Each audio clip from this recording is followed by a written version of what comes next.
I'm Paige Nuez, Director of Family Empowerment at the International Rett Syndrome Foundation. Our board of directors and all of us want to thank you for joining us today to level up your skills as school advocates for your loved one with Rett syndrome.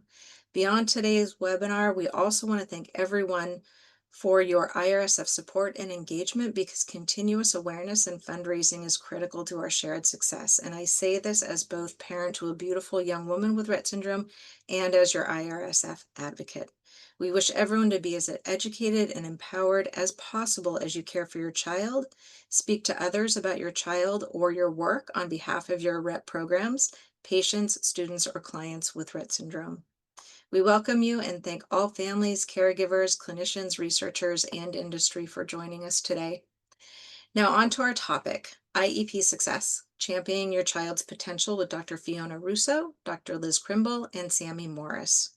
Our focus today is communication, collaboration, and compassion, because these are the essential elements for families to feel like they have informed school partners who have the shared goal of helping your child with Rett syndrome thrive in their school environment. Navigating the educational system can be a complex journey, and we're here to discuss some recommendations and answer some of your questions. We believe each of your children has unique strengths and challenges, and IRSF strives to provide useful support and resources you may need as your child learns, grows, and desires to feel included. Your knowledge of your child is invaluable, and we believe that the shared goal is to create a school experience that's not only successful, but also joyful and enriching for your child and for you as their caregiver and parent. We know that provisions for public school education are not the same worldwide, but there are some principles universal to Rett syndrome that we'll talk about today, in addition to some federal provisions specific to the United States. And we're going to talk about some questions and concerns for how to improve communication, collaboration, and compassion.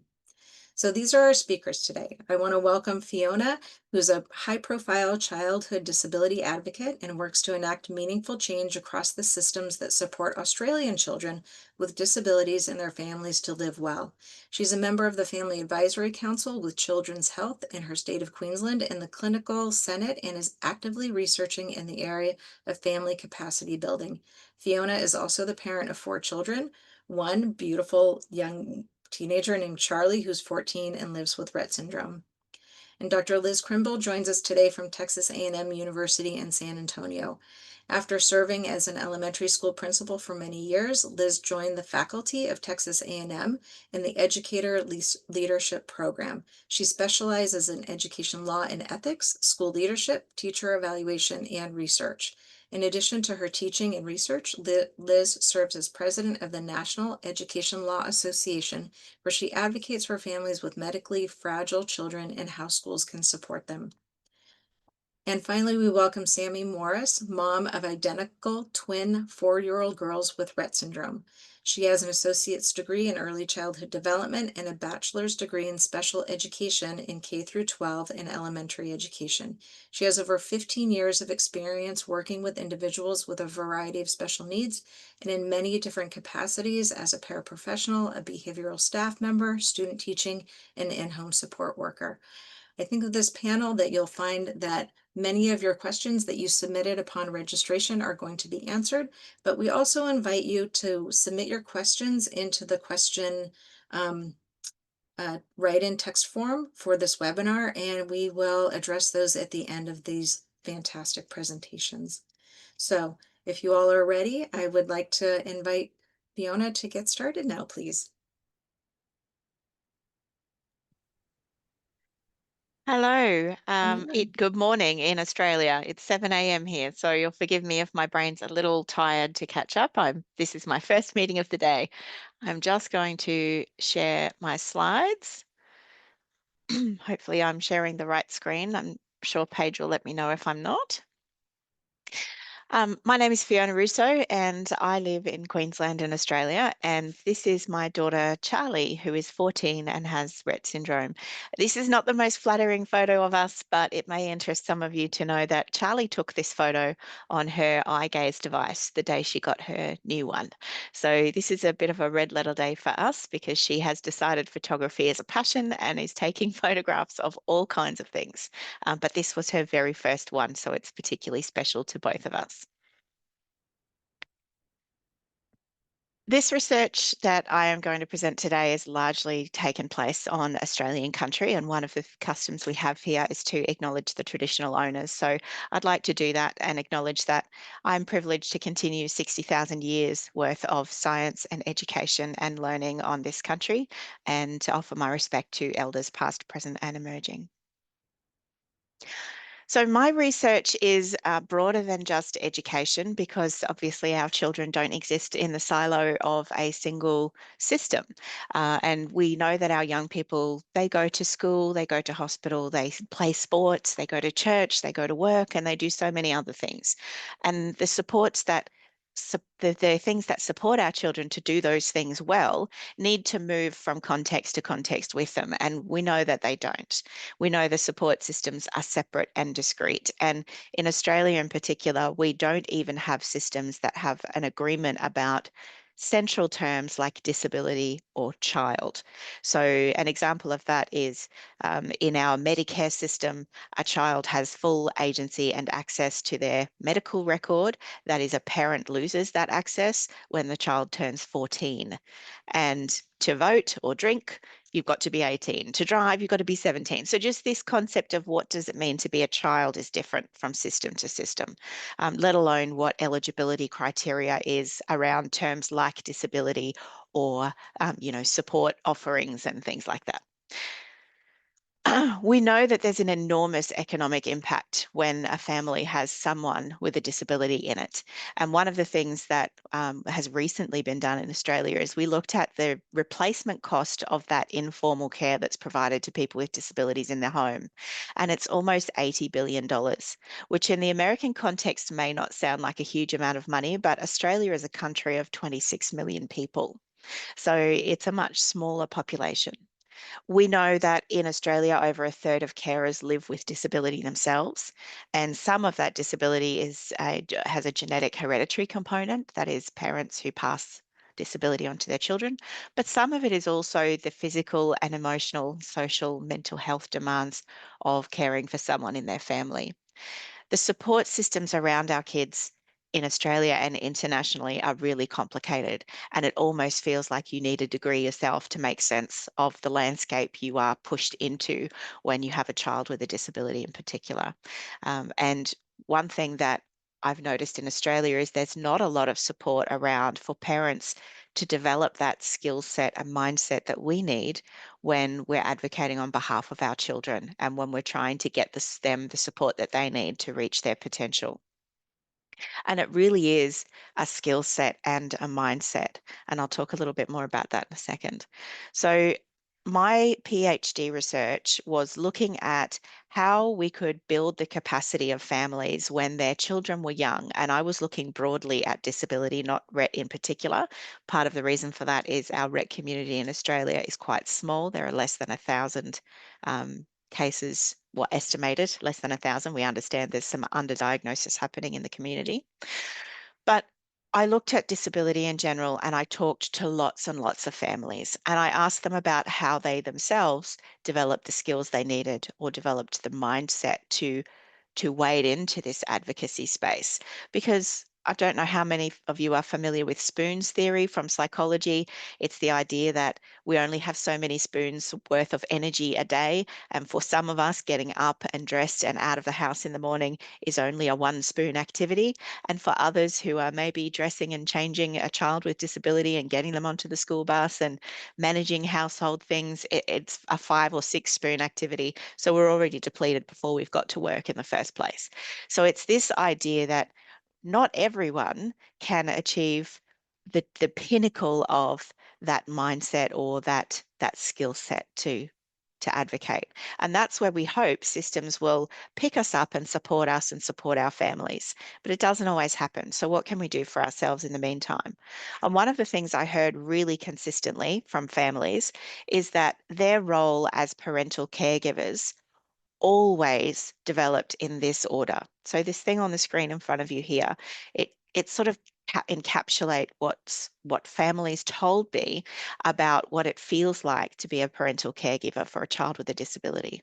And that is that They started this journey with the idea that they would be the typical parent, that they would expect all of the roles and tasks of parental caregiving.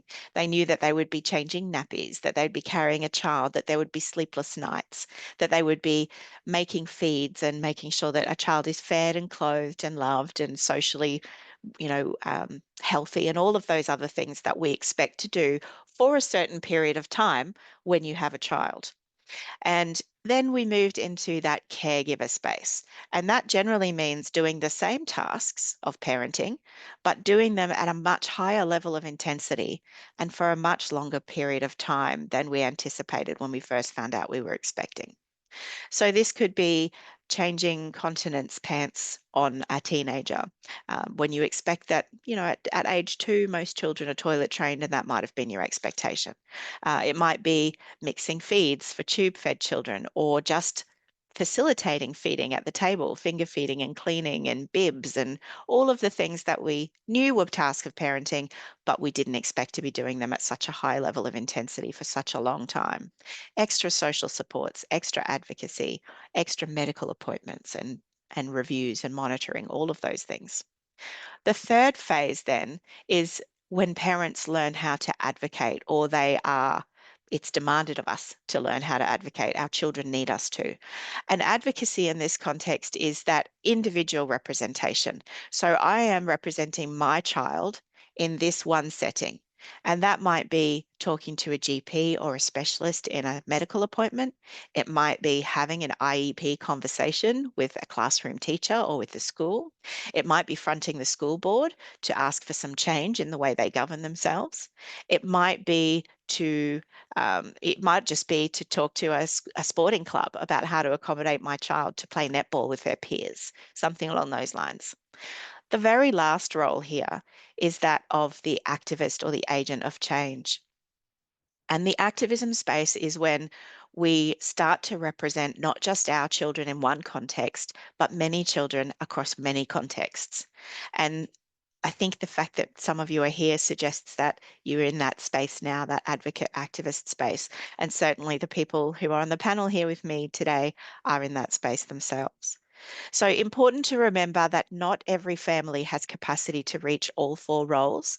But what I did learn was that these 4 roles always develop in this order in the context of parental caregiving. And it takes time. And as you increase in your learning and experience, you gain the skills and the mindset and the capacity to do these extra roles. The reason I bring them up is I wanted to link them to advocacy styles. So this research actually comes out of special education in the US. There's a researcher there called Audrey Trainer, and she's looked at the way that parents advocate in school settings for their children. And she's outlined 4 different types of advocacy.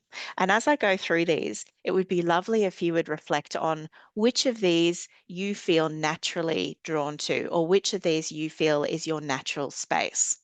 And they do align quite nicely with those 4 parenting roles that I spoke about earlier. So the first one is the intuitive advocate, which aligns to that very first early role of being a parent. And the intuitive advocate says, I know my child better than anybody else does, and I can tell you things about them that will make their need for support evident to you, or will justify what I'm asking for. So this is I want to exert my influence over decisions around service access, support requirements, contingency planning, all wonderful things.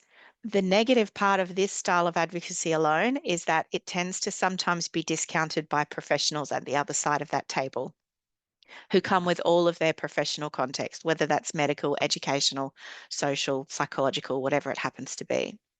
So relying entirely on the intuitive advocacy role can be detrimental when people come at you with their professional expertise. So have a think about whether you've been in that kind of situation before. The next one is the disability expert or the caregiver role. So in that second space then. And this is the role that seeks to impart knowledge about your child's disability. Let me tell you all about Rett syndrome and what it means and how it develops and how it affects my child in this context that we're talking about. Or let me educate you on autism, or let me talk to you about Down syndrome, or whatever it is we are talking about in this context. It's really um, really a strong advocacy position when you're trying to advocate for something very specific. So someone asked, one of the questions in the Q&A was, how do I advocate for a one-to-one para in school, particularly if the school is citing budget concerns? The disability expert style of advocacy might actually be a really strong one for this, because advocating for a one-to-one para means justifying the expense based on the risk reward scenario. So what is the risk of not having them in the classroom, and what is the reward if you do? And so much of that is related to what Rett syndrome looks like, how it impacts your child and their experience of being in the classroom, and how a para might facilitate that experience to really pull out your child's potential and let them show their personality and who they are to their peers and their teachers. There is always a negative space with every style of advocacy. This one has a potential to create a bit of a deficit view of the child. And that is because we spend a lot of time talking about their challenges when we're advocating in this style. The third one is the strategist. And this aligns really nicely with the advocate role, that third space of parental caregiving. The strategist is the person who understands the policy and the legislation exceptionally well. They are well versed on their roles and their rights, on the obligations of the system or the context, the people that they're talking to, the hospital, the medical staff, the school, the church, the sporting club, whatever it happens to be, and they strategically prioritize their child's needs and goals. And they can manipulate, and I mean that in the most positive sense of the word, they can manipulate the systems around their children within the scope of the policy and legislation to make things happen for them. Again, in the negative space for this, I have heard from some professionals that they will cross the street to avoid the strategist parents sometimes, because strategist parents are sometimes seen to be the ones that will exploit a policy to find a loophole to get what their child needs, potentially at the expense of others, or others, for something that maybe isn't clinically appropriate in a medical setting, for example, but the parent has decided they want it. Now, whether that's true or not, I can't tell you, but I can say that there is a perception in the professional sphere that the strategist, when it's pure strategy without real collaboration, that is sometimes discounted by professionals. The last one I want to talk about is the agent of change, which aligns really nicely with the activist role. So the agent of change is the person who identifies a gap in the system or the delivery processes or the procedures or the budget or whatever it is, and they advocate for change for everyone. So this might be, again, fronting the school board to talk about why something in the school doesn't work, not just for your child, but for all the children at the school, all the children with disabilities, or just all the school in general. So it is very community minded, this activist space, and this space of being someone who is acting as an agent of change. It improves the system, not just for their children, or it is intended to, but for all the children who are using the system today and for all the children who come later after. The potential negative effect here is that there can be a bit of a loss of focus on your individual child when you're trying to change the world. So just a reminder that if you're using that to do something very, very specific for your child, it may not be the best strategy. So really nice to look at those styles of advocacy, think about which one you naturally lean towards when you're in those situations. And maybe next time you're planning a conversation that has the potential to be a bit uncomfortable, really give some thought to which of those strategies will serve you best in that environment and why. And then where you are in those four roles of parenting. So where you're naturally strong and where you think that you can add the most value to a conversation. So one of the things that I did in my research is I put together a short program for parents of young children, fairly newly diagnosed or at that transition phase where they're going into schools for the first time, where we talked a lot about how to advocate for your children.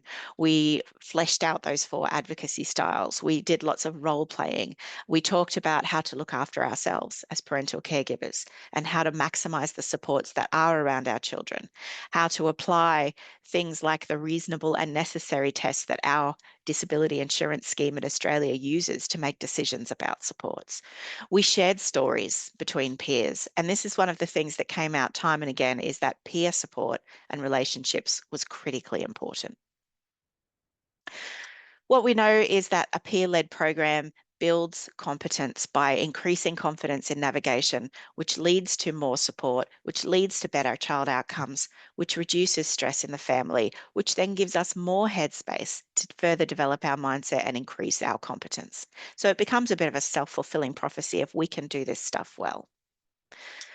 Some feedback from the families who went through the program, and this is where I would very much encourage you to be using some of the resources that Paige highlighted before from IRSF. We saw a 10% increase in empowerment and efficacy in these families, and that was across only 6 months. So we looked at the families who went through the program 6 months after they did it. We saw a 13% decrease in the stresses related to caregiving and advocacy, and a very small 3.5% increase in family quality of life. But that doesn't surprise me very much because these things take time. When you advocate for something, often it doesn't happen overnight. But really, the most useful part of doing any program like this is meeting other parents and families. And that social isolation is really the killer of strong advocacy because we learn more from each other, and together we are so strong. And I'm going to leave it there and hand over to Liz. Thank you very much. All right, thank you. Good evening, everybody, and good morning to the Australians. My name is Liz Krimbill, and I'm going to start sharing my screen.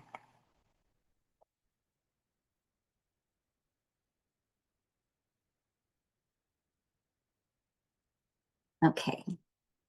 So hopefully you can see a screen that looks like it's got some purple on it. And I titled my talk for this evening IEP, Inspiring Essential Partnerships, because that's what I really think about the IEP process, is that it is intended to be a partnership.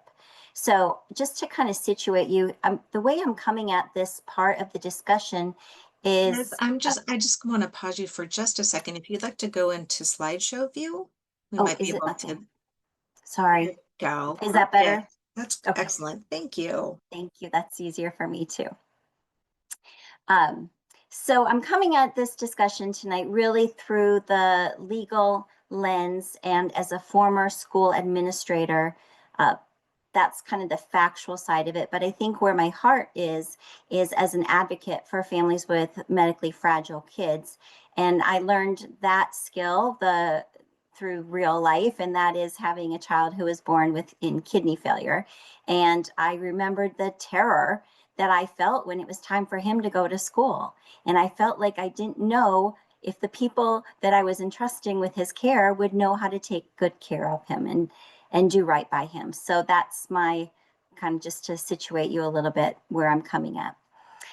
I think a good way to work with the school system is to use their own language. So as you're asking for and advocating for your child, the best way is to go back to the devices and the resources that they use for their decision making. So if we look at, in the United States, the Individuals with Disabilities Act, or the IDEA, the least restrictive environment is essential. It's a core principle of IDEA. And the LRE, or least restrictive environment, is basically saying we want all kids to be in the general education setting as much as it is appropriate, to the maximum extent appropriate. So we look at this as kind of a spectrum or a range of what kinds of inclusion are most appropriate for each individual student. We also our students have access to supplementary aids and services. And under supplementary aids and services, that's where we'll see the one-on-one aid. We'll see assistive technology addressed. And I'm going to come back to the one-on-one because that was a question that came up several times in the in just your feedback before we started. So as I said, the LRE, the least restrictive environment, is not a place. It's not a thing, but it's a continuum. The IEP, this is how we deliver the free, appropriate public education. And I just want to highlight, the parents are an essential member of the IEP team, equal and essential.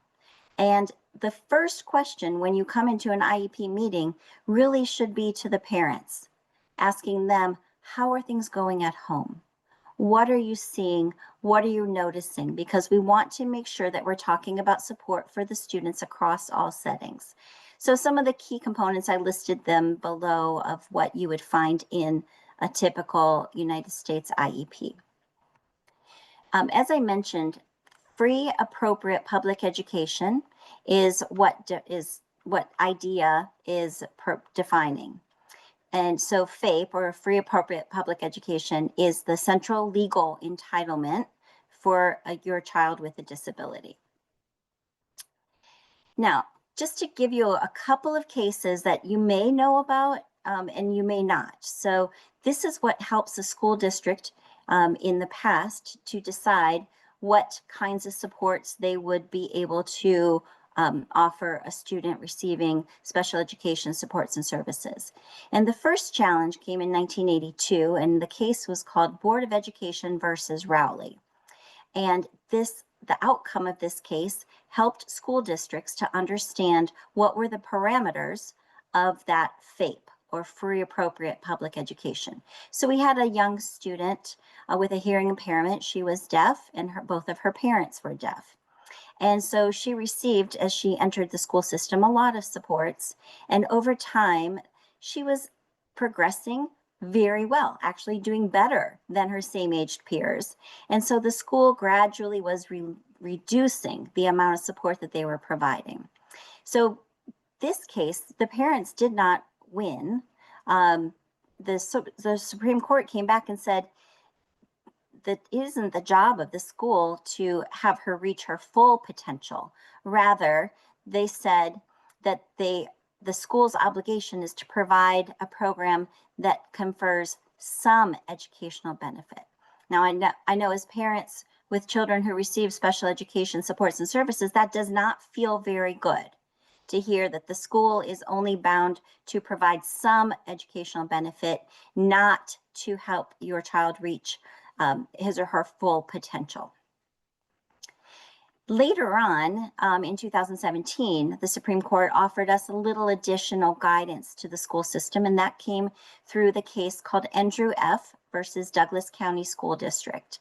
And in this case, the court came back and said, actually, schools, you need to do more than some educational benefit. And they said the IEP must actually be appropriately ambitious and give every child with a disability the chance to meet challenging objectives. So more than just, the court called it de minimis educational benefit. That meant more than just the minimum trivial benefit. It had to be appropriately ambitious. So that pushed the schools to look at the IEPs through a different lens.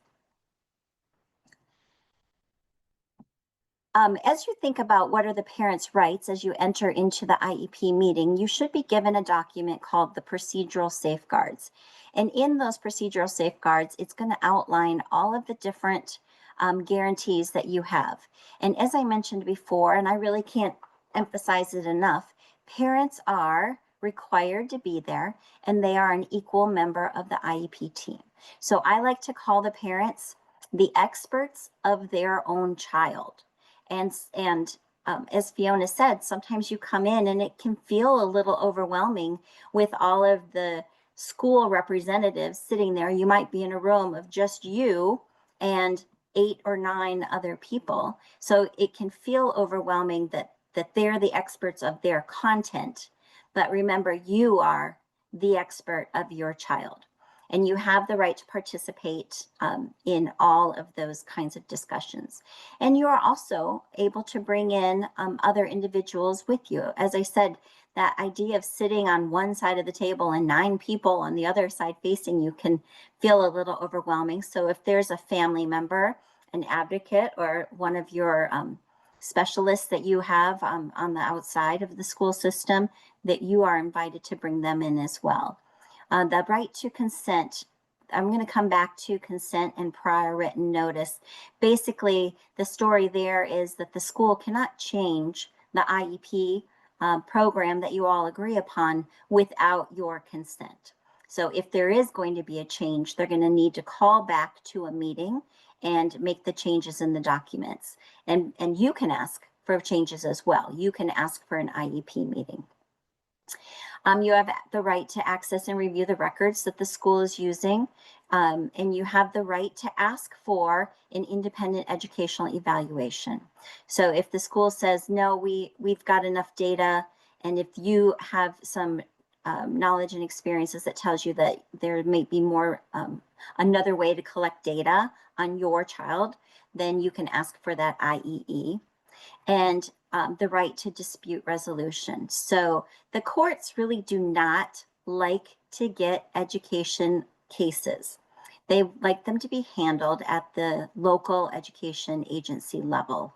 So if you are at a standstill with your school district and you've been back to IEP meetings over and over, and it just feels like, the way I look at it is, if both sides are just locked in and not budging, we're not going to get very much progress, are we? And the kids' needs might get squished in the middle of that sort of battle. But if we think about dispute resolution is more like mediation, where both sides come into the discussion and are willing to step towards a shared understanding. So before you end up in court, you're going to go through that administrative process of dispute resolution.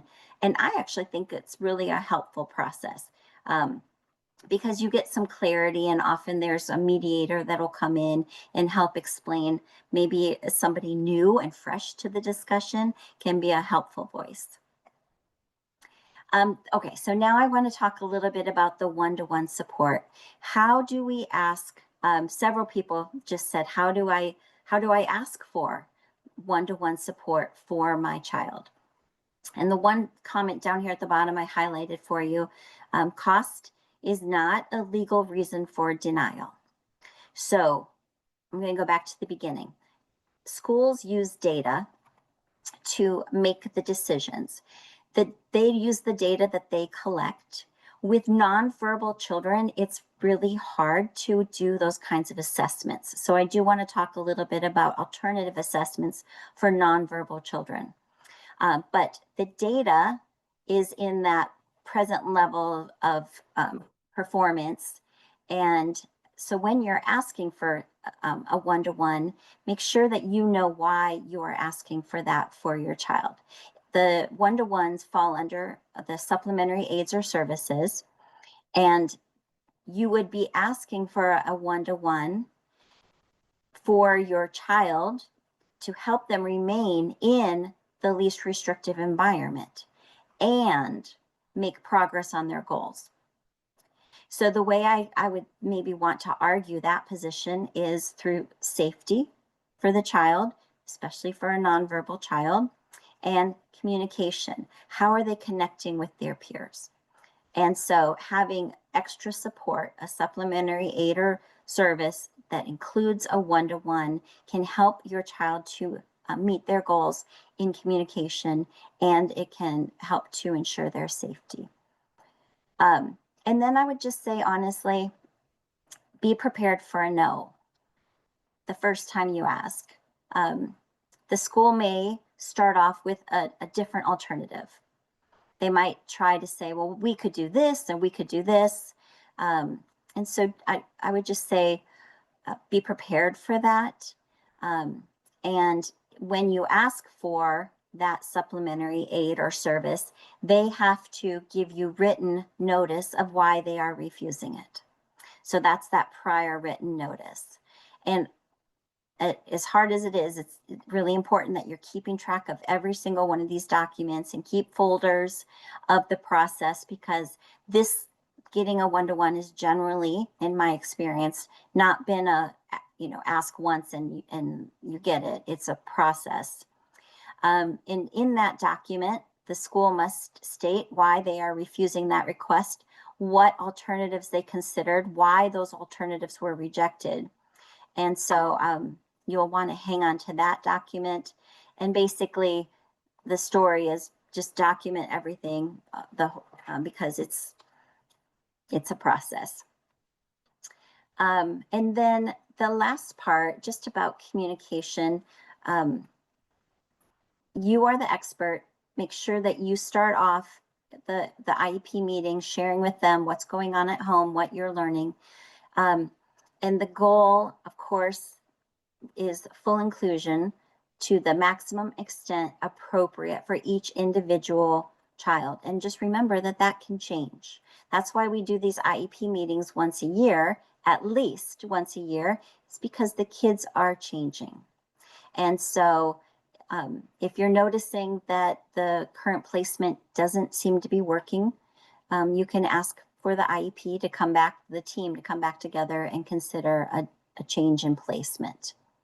Learning goals, a couple people had asked about how do you determine those learning goals? And basically it comes down to the data that is collected. And so if the data is all based off of the tools that they use for verbal students on campus, then we might need to start to explore as a team some alternative assessment tools that are available in the school system.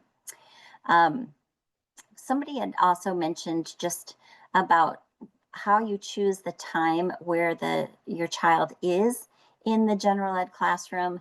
You know, how do you time the therapies? All of those are going to be a team decision made at the local level. And so I think that kind of wraps it up.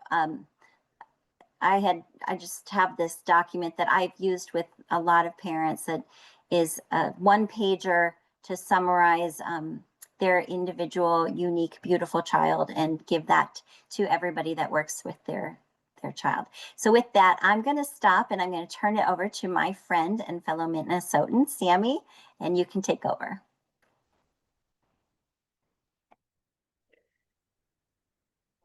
Thank you, Liz. I am going to share my screen.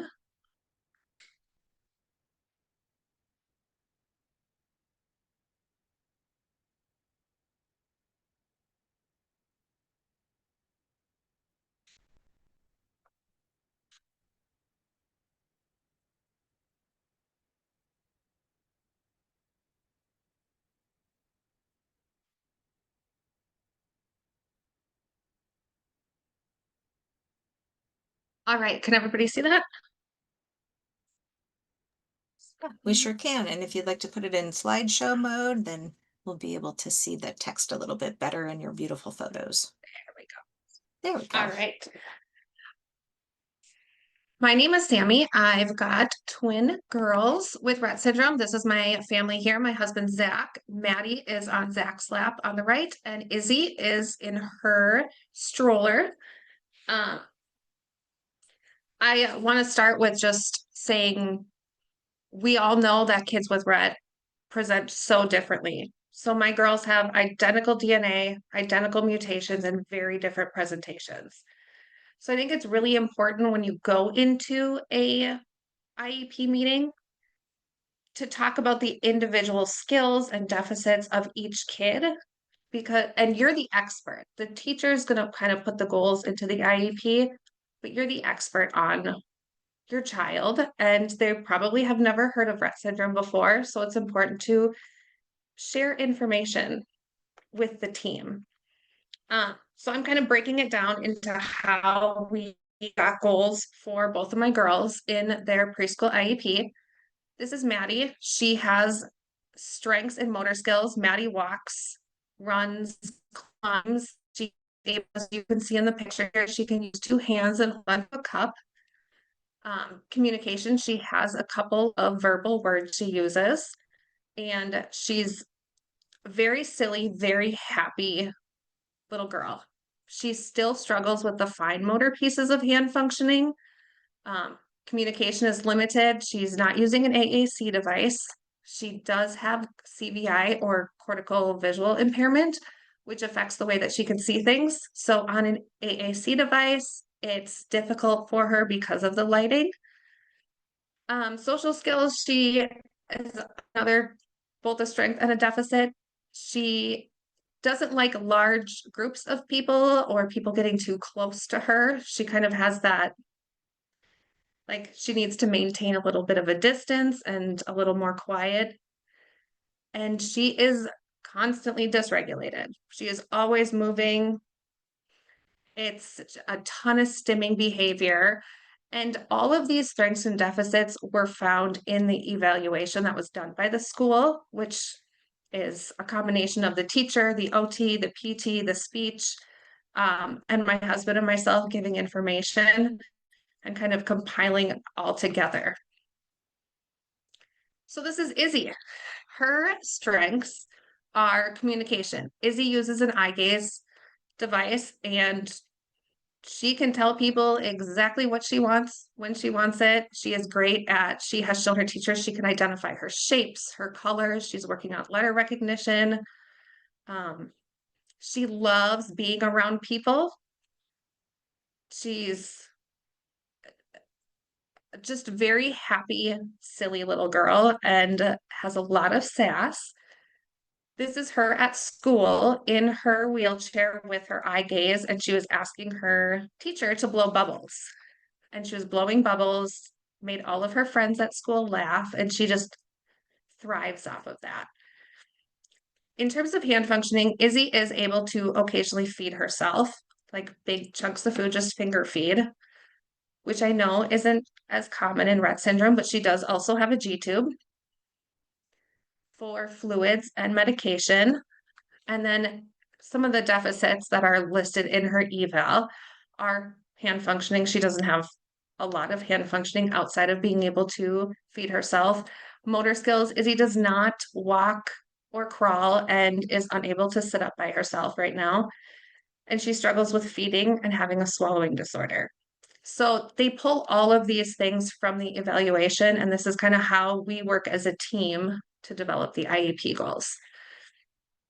I think it's important to note, kids with Rett will typically have at least one goal for each of the following: communication, occupational therapy, physical therapy, and social skills.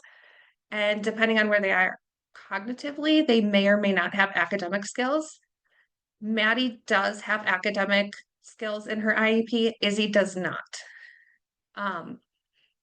It's imperative that these goals align with the info from their evaluation. And I just want to stress the importance of with the team and making the writing of the IEP goals is collaborative, because as a parent, we know our kids the best. And I think it's so important to go in just positive with the team. Let's work together to create the best goals for our children.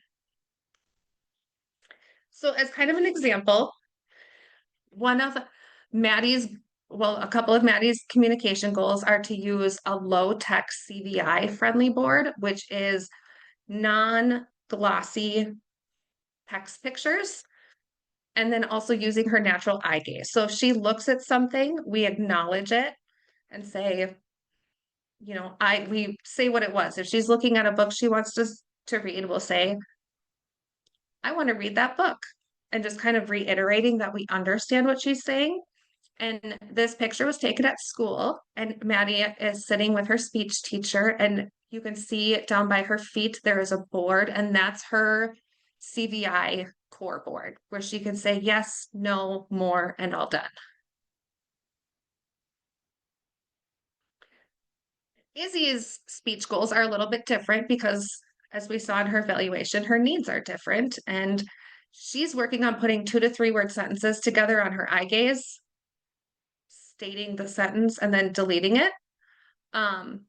In the first picture, the picture in the middle, she is working on body parts, and she's working with her speech teacher. She's using her eye gaze to identify all of the body parts from a song.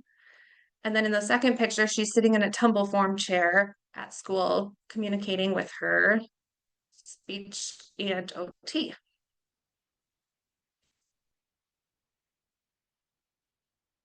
So if we go into motor skills, Maddie actually does not qualify for a PT goal, which is very rare in the case of Rett syndrome.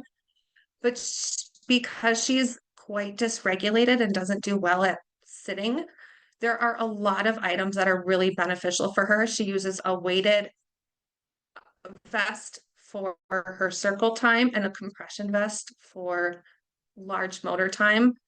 This is a picture of her in the classroom. They have a trampoline, so she can jump on the trampoline in between table like when she's expected to sit at the table. Lots of vibrating pillows, toys, light up toys. They've got a swing in the classroom. We have a crash pad at home that's been great for getting out some of that extra energy and just to continue building on her motor skills. Because we know with Rett, you use it or lose it, is what we've always been told. For Izzy, she is using a gait trainer, and or one of her goals in her IEP is to use her gait trainer and do some weight bearing activities. And then she's also been working hard on tummy time to help with her head and neck control. Here you can see her. I think this is one of the only pictures from home, but she is on her tummy watching her favorite Miss Rachel, motivation to keep her head up. She also uses a special tomato chair at school, and then they keep a wedge or rolled up blankets for propping her on tummy time. And they've got a gait trainer and a cube chair. And we had all of this stuff written into her IEP. And when you write the extra accommodations into her IEP, they have to get it. The school obligated to make sure all of this is available. OT goals. So for Maddie, we're working on fine motor skills and increasing independence. On the left picture, you can see she's actually working on holding a spoon to feed herself. This is a huge skill she had developed right before she regressed. And school has been great about working on it with her at meal times and pairing her with another student who is also working on feeding. She has an easy adapter on the spoon to help her hold on to it so she doesn't drop it. Those have been wonderful. Again, something that I wrote into the IEP, so they were obligated to get it. On the right, she is using a switch activated toy for one of her favorite little pop-up monkeys they have at school.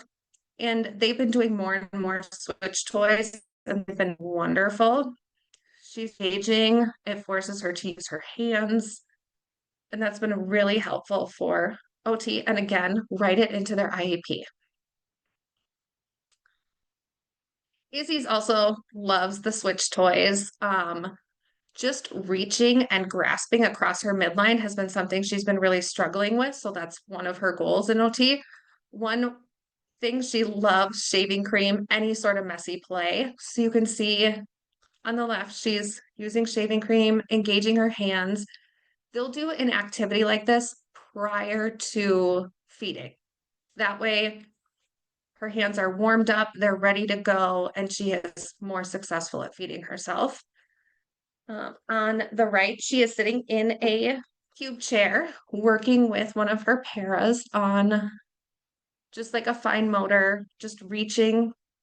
And a lot of times all it is just a simple reach, but again, she will also use the easy hold adapters. And it's important to write as many items as you can into the IEP because that obligates the school to purchase these items for your child.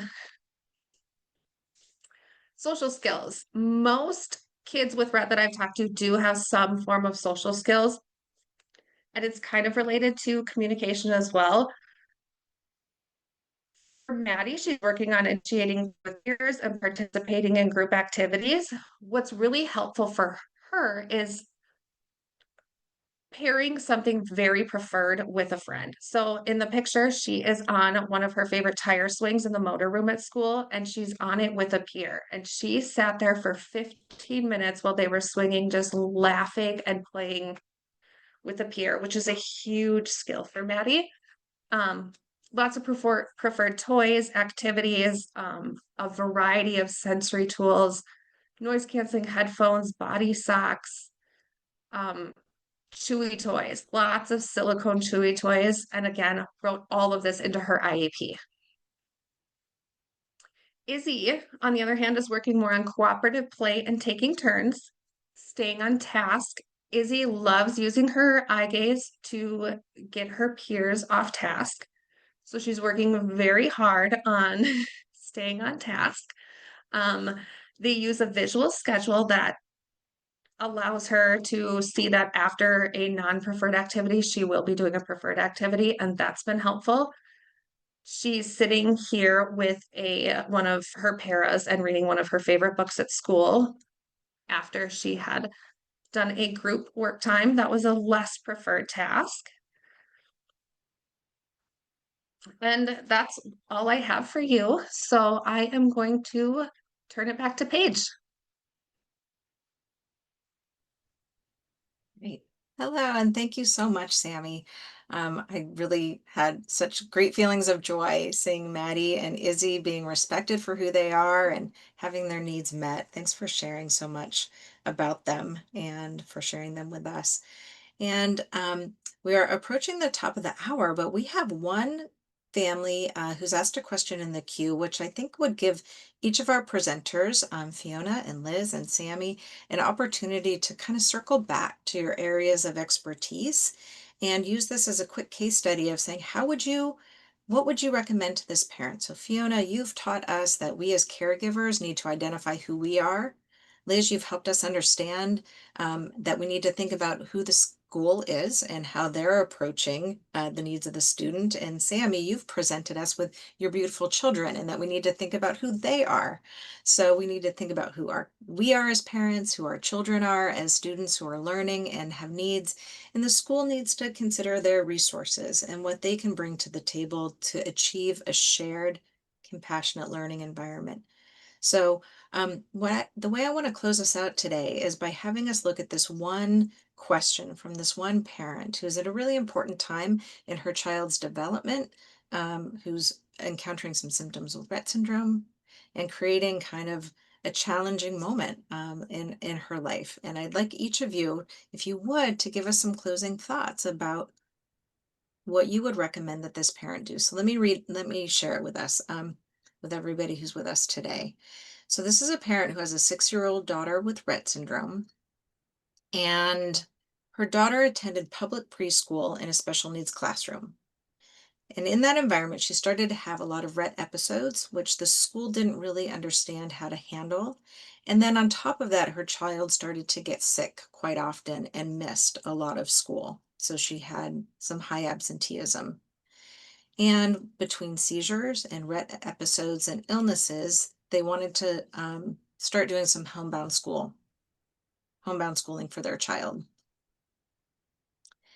And the district gave some pushback on this. They didn't really understand why the family needed to make that change. And even though she knows that this might be and hopefully will be a temporary situation for her child, there's just been a lot of struggle with getting her needs met of where she is right now. But also, she's seeking outside resources to get OT and PT and other therapies that her child should be getting continuity from at school and at home. And she's just struggling to say, where do I go from here? What do I do to get my child the therapies that she needs, the education that she needs? How do I determine where the placement is? How do we work with this being such a dynamic situation that is going to ever change? And I think this parent just wants to get some stability, like a plan in place to have her child's needs met today. So I'm going to pause and let's do a round robin. Maybe we could just go in order of a panel presentation. Fiona, would you have some advice for this parent? Yes, I've been reading this a few times while the other presentations are on and thinking, I can remember where I was when Charlie was 6 and when she was starting school. And one of the things that I can say from my experience is that using words like permanent, nothing is permanent in this space. One thing you can guarantee is things will always change. So sometimes if the school is offering you a homebound program temporarily, sometimes the low-hanging fruit is to take the offer and roll with the changes as they come, rather than trying to put all your energy in finding a permanent solution for an ever-changing situation. And it doesn't mean that you stop advocating and it doesn't mean that you stop making plans, but sometimes it's about choosing the battles that you have the spoons to fight at the time. And it sounds like the placement for your child maybe isn't the best one, or there's some training required for the staff in the special needs space at that school, because managing Rett episodes shouldn't be something that is an insurmountable problem in a classroom. So if I were you, I would be putting my energy to those spaces rather than trying to get what I feel is a permanent solution, because things will change. Charlie at 6 and Charlie at 14 are two very, very different children with very different needs. So don't get too hung up on the idea of permanence. That would be my only piece of advice. Yep, I can toss on a little bit, and that is when you think about the least restrictive environment that the school district is trying to guarantee, this is the most of the most restrictive environments. When you take a child out of the school setting and put them at home with a homebound teacher. So the school district, that's their last resort. So most likely, if you ask for that, they're going to come back and say, well, why don't we consider A? And then maybe A doesn't help alleviate the problems. They might say, let's try B. So they're going to go to homebound as a last resort. In Texas, in order to qualify for homebound services, you have to have a medical doctor request it for your child. So I don't know, Sammy's nodding, so it might be the same in Minnesota. So I can't speak to every state, but if that's the case, if you are concerned about this, it's probably an important thing to bring up to your medical team and ask for their feedback and other ideas, because they've been doing this with other kids, and so they might say, oh, here's some training and supports for the school so that they can handle the episodes better than what they are currently. And then I would just like to second what Fiona said, which is there's never going to be a permanent solution, because kids change and the world changes, and so it might be just trying to solve the problem that's in front of you right now, and then approach the next one as the situation changes and warrants change. Thank you, Liz. And Sami, I'm not sure if you've had a chance to think about this, but if you have, what are your thoughts? A little. So I actually plan on homeschooling, going from kindergarten on, but in this case, we have the same thing in Minnesota. You have to have a medical reason to do homebound services, so we would need to talk to a doctor about it. I have actually last winter during respiratory season, RSV put Izzy in the hospital. Our doctor, or their doctor at that time, had actually offered to put the girls in homebound. I just kept them out of school during respiratory season and sent them back. They love it. And we also do a lot of outside therapy. So they do private PT, OT, and speech every week on top of just the little bit that they get in school. I also agree with what Liz and Fiona said. Um, if it's temporary, take what you have right now, and yeah, reevaluate in 6 weeks. Okay, thank you. So what I'm hearing is that everybody is in favor of understanding that nothing is of permanence today. And I think we really know, even with our children with Rett syndrome, that within a day they can change. So there might be in the morning, they're ready for school. By the afternoon, they're not feeling so well and they need to go home. Or they might feel unwell in the middle of the day, and with the right medical supports on their team in the classroom, they could take a break on campus and come back to learning a little bit later in the day. And we never know, from child to child, from day to day, week to week, month to month, which that situation is going to be. But with a really good, compassionate team, open communication between what you feel for your child, what your child's going through, what the resources of the school can provide, you might be able to get to a place where you can allow for all of those ebbs and flows and still have successful therapy, successful communication goals, socialization goals, positioning, all of the things for our children to be successful. And that could be at 6 or at 16. And a lot of these Things that we've talked about today also apply as your child ages out of public school and goes into a day program where there might not be specifically an IEP with these provisions, but are still goals that we have for our young adults who are working with other professionals on their development. So I want to really thank you for your time today. I think that each of you give us a really important lens to think about how to design the day for our children so that they can be supported, encouraged, grow, be included, and be, most of all, be respected for the issues that they are confronting as they deal with having Rett syndrome. So thank you very much for being with us today. We look forward to having you back.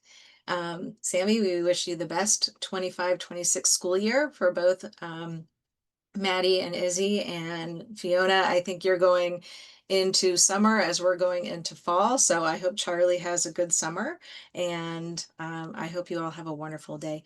Thank you so much for joining us today for this RettEd, championing our children's potential. We really appreciate you. The three of you give us hope and inspiration to do the necessary hard work in our own homes. And we want to thank each of you for attending today. We hope you found value in today's session and that the knowledge you learned will empower you in ways great and small in your path forward with your loved one with Rett syndrome. And as you go about the daily care of your child, we want you to take hope that all of us at the International Rett Syndrome Foundation are working diligently for better treatments and interventions. And we know that the days may be long, but we are all up to the task when we are empowered with factual guidance and information. Thank you for letting us bring you some insights today that will better the quality of life that you have for your family and for your child. And my request for all of you, but especially to the families that are with us today, is that you continue to try your best to understand how to advocate for our mostly nonverbal children and to remain optimistic and replenished in your lives because their success hinges on you. So please take the information learned today, apply it, and share it with others. Remember that we'll have this uploaded into YouTube so you can watch it again or share it with others or share it with your educators. And until we speak again, be well and know that we welcome your feedback on what you need from us and with our IRSF RettEd programming to best empower your extraordinary efforts to raise your incredible loved one with Rett syndrome. Thank you so much, and this concludes today's webinar. Take care, everyone. Bye-bye.